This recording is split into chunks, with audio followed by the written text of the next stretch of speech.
নওশীন ও নওশীন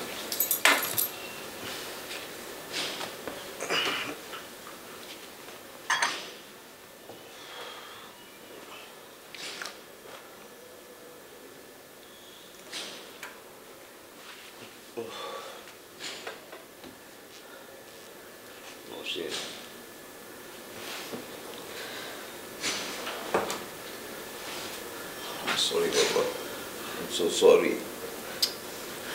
আমি জানি ভাইয়া তোমাকে বলে দিছে সবকিছু, তুমি জানো আমি নাতাশার অ্যাপার্টমেন্টে গেছিলাম কালকে রাতে, বাট এটা তুমি জানো না যে আমি কেন গেছিলাম ওইখানে।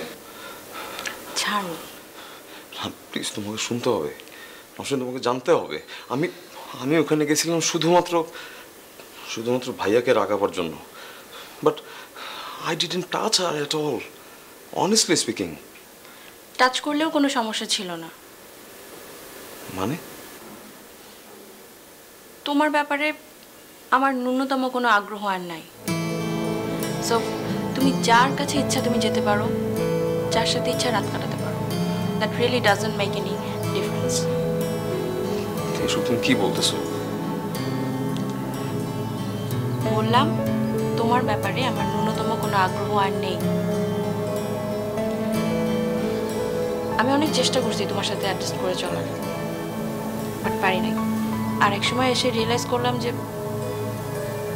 তোমার ব্যাপারে আমার কোনো ফিলিংসই আর নেই। তুমি নাতাশার অ্যাপার্টমেন্টে যেতে পারো, there is no problem from my side.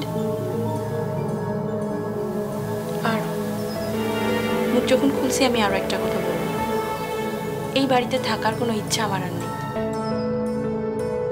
শুধুমাত্র মান সম্মানের কথা ভেবে আছি। আদনান চৌধুরীর ভাইয়ের বউ বাড়ি থেকে চলে যাবে, ব্যাপারটা ভাইয়ার জন্য সম্মানজনক না।